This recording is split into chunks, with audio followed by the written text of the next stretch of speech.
थोड़ा सा व्यक्ति बल में अधिक हो तो चैन से बैठ नहीं सकता।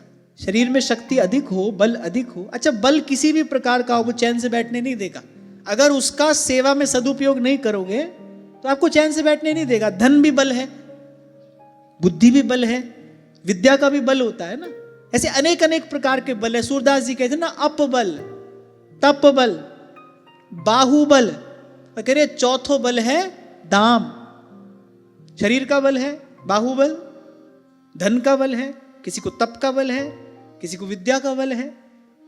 बल किसी भी प्रकार का अधिक हो, अगर सेवा में उसका सदुपयोग नहीं किया गया तो वो चैन से बैठने नहीं देगा। थोड़ा सा भी बल हो तो व्यक्ति के भीतर कुछ उमड़ता घुमड़ता है।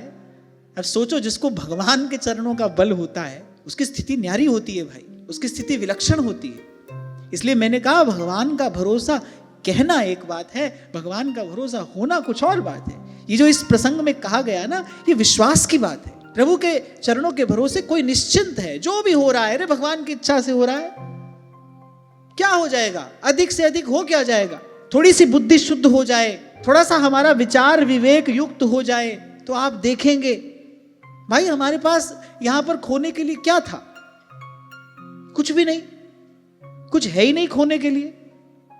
चिंता तो उसको होनी चाहिए ना जिसके पास खोने के लिए बहुत हो, हमारे पास तो है ही नहीं। क्या था, क्या है? कुछ भी नहीं। जो आया है वो जाएगा, जो आया है वो जाएगा, ये निश्चित बात है।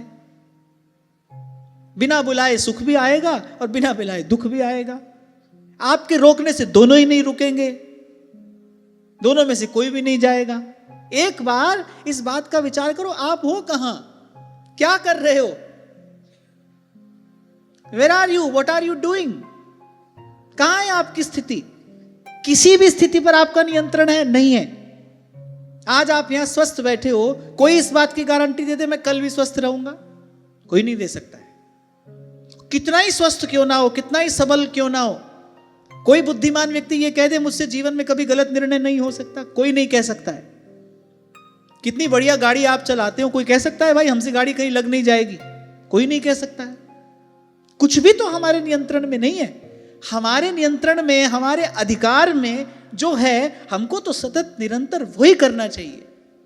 अरे वो एक ही कार्य है, सोवत जागत रटू निरंतर राधा राधा आप अपने नियंत्रण में ये है। भगवान ने हमको ये श्वासों की संपत्ति दी है, हम चाहें, क्योंकि कर्म करने का अधिकार ईश्वर ने दिया है। कर्मण्येवाधिकार, ये हमारा संकल्प हो सकता है कि भाई मैं अपनी एक एक श्वास से भगवत भजन ही करूंगा। ना कर पाऊं तो कम से कम प्रभु से कहो तो सही, अब प्रभु कृपा करो ई भांति सब तज भजन करूं दिन रात। कभी तो दीन दयाल के भनक पड़ेगी कान, बनते बनते बात बनेगी भाई, क्यों नहीं बनेगी? पहले उस असार से अपना मन बुद्धि हटाओ तो, वो जो असार में लगा है, अनर्थ में लगा है, पहले वहां से अपना मन बुद्धि हटाओ तो। अच्छा, सदा असार और अनर्थ से मन हटाने की बात ही कही गई है, मैंने समझ लो कि असार है, अनर्थ है। और फिर जो मैंने कहा, मैं कहकर आगे बढ़ूं कि भाई ये श्रद्धा विश्वास रूपी जो दैवी संपद है, ये तो संत कृपा से प्राप्त होती है, जो संत प्रसाद स्वरूप देते हैं। इसीलिए कबीर कहते हैं, गहरी नदिया नाव पुरानी, गहरी नदिया नाव पुरानी, गुरु चरणों से लिपट रहना। और कैसे? सहजो भाई कहती है, मारो झिड़को तो नहीं जाऊं और सरक सरक तुम ही पे आऊं। इसलिए कहा गुरु चरणों से लिपट रहना।